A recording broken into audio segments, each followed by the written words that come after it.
ಪುಲ್ವಾಮಾ ದಾಳಿ ನಡೆದು ಸಾಕಷ್ಟು ವರ್ಷಗಳಾಯಿತು. 19 ಜನ ಆರೋಪಿಗಳಿದ್ದರು. ಒಬ್ಬರಿಗೂ ಇವತ್ತಿನವರೆಗೂ ಶಿಕ್ಷೆ ಆಗಿಲ್ಲ. ಇದರ ಮಧ್ಯೆ ಈ ಭಯೋತ್ಪಾದಕರಿಗೆ ಕ್ವಿಂಟಾಲ್ ಗಟ್ಟಲೆ ಸ್ಫೋಟಕ ವಸ್ತು ಸಿಕ್ಕಿದೆಲ್ಲಿಂದ? ಒಂದು ಸ್ಫೋಟಕ ವಸ್ತುವನ್ನು ಖರೀದಿ ಮಾಡಿಕೊಂಡು ಬರೋದು, ಅದನ್ನು ಸಾಗಿಸೋದು, ಅದಕ್ಕೊಂದು ಬಾಂಬ್ ಅಸೆಂಬಲ್ ಮಾಡ್ತಕ್ಕಂಥ ರೂಪ ಕೊಡೋದು, ಅದನ್ನು ತಗೊಂಡು ಹೋಗಿ ಇನ್ನೆಲ್ಲೋ ಬ್ಲಾಸ್ಟ್ ಮಾಡೋ ಪ್ರಕ್ರಿಯೆ ಇದೆಯಲ್ಲ, ಎಲ್ಲರೂ ಭಾವಿಸ್ತಿರುವಂತೆ ಅದು ಈಸಿ ಇಲ್ಲ. ಆದರೆ ಇವರಿಗೆ ಕ್ವಿಂಟಾಲ್ ಗಟ್ಟಲೆ ಸ್ಫೋಟಕ ವಸ್ತು ಎಲ್ಲಿಂದ ಸಿಕ್ತು ಅಂತ ಒಂದು ಪ್ರಶ್ನೆ ಬರುತ್ತಲ್ಲ. ಜಾಗತಿಕ ಭಯೋತ್ಪಾದನೆ ಇವತ್ತು ತುಂಬ ಡಿಜಿಟಲ್ ಸ್ವರೂಪಕ್ಕೆ ಬಂದುಬಿಟ್ಟಿದೆಯಾ ನೋಡಿ.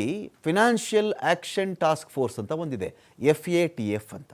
ಫಿನಾನ್ಷಿಯಲ್ ಆ್ಯಕ್ಷನ್ ಟಾಸ್ಕ್ ಫೋರ್ಸ್ ಇದು ಭಯೋತ್ಪಾದಕರಿಗೆ ಎಲ್ಲಿಂದ ಹಣ ಬರ್ತಾ ಇದೆ, ಇವ್ರ ಹಣ ಯಾವ್ಯಾವ ಭಾಗದಲ್ಲಿ ಬೇಯಿಸ್ತಾ ಇದ್ದಾರೆ, ಇವರು ಯಾರಿಂದ ಯಾರಿಗೆ ಹಣ ಹೋಗ್ತಾ ಇದೆ, ಹೇಗೆ ಖರ್ಚು ಮಾಡ್ತಾ ಇದ್ದಾರೆ, ಇದೆಲ್ಲದರ ಮೇಲೂ ಕೂಡ ಈ ಸಂಸ್ಥೆ ನಿಗಾ ಇಡುತ್ತೆ.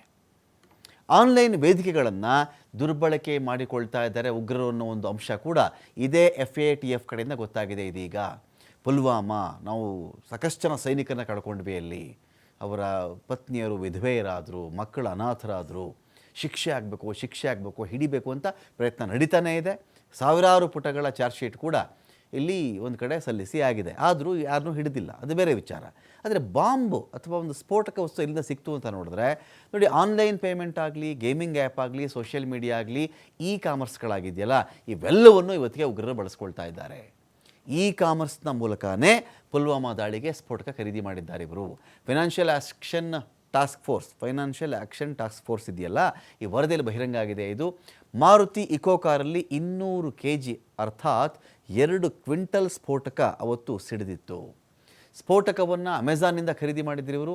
ಜೈಷೆ ಮೊಹಮ್ಮದ್ ಹೆಚ್ಚಿನ ಹಾನಿ ಉಂಟು ಮಾಡೋದಕ್ಕೆ ಅಲ್ಯೂಮಿನಿಯಂ ಪುಡಿಯ ಬಳಕೆ ಆಗಿತ್ತು. ಅಮೆಜಾನ್ನಿಂದ ಆನ್ಲೈನ್ನಲ್ಲಿ ಅಲ್ಯೂಮಿನಿಯಂ ಪುಡಿ ಖರೀದಿ ಮಾಡಿದ್ರು. ಸ್ಫೋಟ ಎಷ್ಟು ಪ್ರಬಲವಾಗಿತ್ತು ಅಂದರೆ 2 ಬಸ್ಗಳು ಛಿದ್ರ ಆಗಿಬಿಟ್ಟಿದ್ವು. ಯಾರ್ಯಾರು ಉಳಿಯೋಕ್ಕೆ ಸಾಧ್ಯ ಇರಲಿಲ್ಲ, ಆ ಮಟ್ಟಕ್ಕೆ ಅದು ಛಿದ್ರ ಆಗಿದ್ವು. 40 ಜನ CRPF ಯೋಧರು ಅಲ್ಲೇ ಹುತಾತ್ಮರಾಗಿದ್ದರು.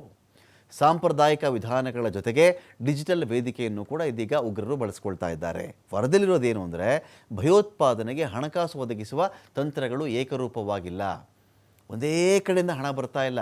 ಬೇರೆ ಬೇರೆ ಸ್ಥಳಗಳಲ್ಲಿ, ಬೇರೆ ಬೇರೆ ವಿಧಾನದಲ್ಲಿ, ಆಯಾ ಸಂದರ್ಭಗಳಿಗೆ ಅನುಗುಣವಾಗಿ ಬೇರೆ ಬೇರೆ ಮೆಥಡನ್ನು ಭಯೋತ್ಪಾದಕರು ಬಳಸ್ತಾ ಇದ್ದಾರೆ. ತುಂಬ ಹೊಸದಾದ ಪರಿಣಾಮಕಾರಿಯಾದ ಮಾಧ್ಯಮವಾಗಿ ಡಿಜಿಟಲ್ ಸ್ವರೂಪ ಇದೆಯಲ್ಲ, ಉಗ್ರರಿಗೆ ಇಲ್ಲಿ ಬಳಕೆ ಆಗ್ತಾ ಇದೆ. ಎಲ್ಲ ದೇಶಗಳು ಡಿಜಿಟಲ್ ಕಂಪನಿಗಳಿಗೆ ಇದೀಗ FATF 131 ಪುಟಗಳ ಉಗ್ರ ಹಣಕಾಸು ಅಪಾಯದ ಬಗ್ಗೆ ಸಮಗ್ರ ನವೀಕರಣ ವರದಿಯನ್ನು ಸಲ್ಲಿಸಿದೆ. ಅದು ಉಗ್ರರಿಗೆ ಹಣಕಾಸು ಒದಗಿಸುವಂಥ ವಿಧಾನಗಳು ಹೇಗೆ ಬದಲಾಗ್ತಾ ಇವೆ ಎನ್ನುವುದರ ಬಗ್ಗೆ ವಿವರಣೆಗಳು ಕೂಡ ಇದೆ. 200 kg ಸ್ಫೋಟಕವನ್ನು ಆನ್ಲೈನಲ್ಲಿ ಖರೀದಿ ಮಾಡ್ಕೊಂಡ್ಬಿಟ್ರೆ ನಿಮಗೆ 2-3 ಲಾಭ ಆಗುತ್ತೆ ಅದರಿಂದ ಉಗ್ರ ಸಂಘಟನೆಗಳಿಗೆ. ಒಂದು, ಒಬ್ಬ ಉಗ್ರ ಅಂಗಡಿಗೆ ಹೋಗಿ ಅದನ್ನು ಕೊಂಡುಕೊಂಡು ಬರೋಕ್ಕಿಲ್ಲ. ಅಂಗಡಿಗೆ ಹೋದ ತಕ್ಷಣ ಯಾರೋ ಅನುಮಾನಿಸ್ತಾನೆ, ಇವನೇನು ಇದು ಸ್ಫೋಟಕಕ್ಕೆ ಬಳಸುವಂಥ ವಸ್ತು ಅಲ್ವಾ ಅಂತ ಅಂಗಡಿಯವನಿಗೆ ಅನುಮಾನ ಬರುತ್ತೆ. ಅವ್ನು ಕೊಡೋಕ್ಕೆ ಹಿಂದೆ ಮುಂದೆ ನೋಡ್ತಾನೆ. ನಾಳೆ ದಿನ ಬಂದು ಕೇಳಿದ್ರು, ಏನಪ್ಪ ನಿನ್ನ ಅಂಗಡಿಗೆ ಇಂಥವ್ರು ಯಾರು ಬಂದಿದ್ರಾ, ನಿನ್ನ ಹತ್ರ ಮಾತ್ರ ಮಾರಾಟ ಮಾಡ್ತಿರೋದು ಅಂತ ಬಂದಾಗ, ಸ್ವಾಮಿ ಇಂಥವ್ನು ಬಂದಿದ್ದ, ಅವ್ನು ಹಿಂಗಿದ್ದ, ನೋಡೋಕ್ಕೆ ಹಂಗಿದ್ದ ಅಂಥೇಳಿ ಹೇಳಿಬಿಡಬಹುದು. ಆನ್ಲೈನಲ್ಲಿ ಖರೀದಿ ಮಾಡಿಬಿಟ್ರೆ ಇದು ಒಂದು ಸ್ಫೋಟಕ ವಸ್ತು ಒಬ್ಬ ಖರೀದಿ ಮಾಡಿದ್ದಾನೆ, ಅವನು ಸಾಗಿಸುವಾಗೂ ಸಿಕ್ಕಾಕೊಳ್ಳಲ್ಲ. ಯಾವುದೋ ಒಂದು ಪಾರ್ಸಲ್ ಹೋಗ್ತಾ ಇದೆ, ಆನ್ಲೈನ್ ಅಲ್ವಾ, ಅವರು ಡೆಲಿವರಿ ಮಾಡ್ತಾ ಇದ್ದಾರೆ, ಅವರು ಅಷ್ಟು ಮಾತ್ರ ಇರುತ್ತೆ. ತೊಗೊಂಡು ಬರ್ತಾನೆ, ಒಂದು ಕಡೆ ಅಸೆಂಬಲ್ ಮಾಡ್ತಾನೆ, ಒಂದು ಕಡೆ ಕಾರಲ್ಲಿ ತುಂಬ್ತಾನೆ, ಬ್ಲಾಸ್ಟ್ ಮಾಡ್ತಾನೆ, ಮುಗೀತು ಕತೆ. ಸೊ ಈ ವಿಚಾರದಲ್ಲಿಯೂ ಕೂಡ ಹುಷಾರಾಗಿರಬೇಕು.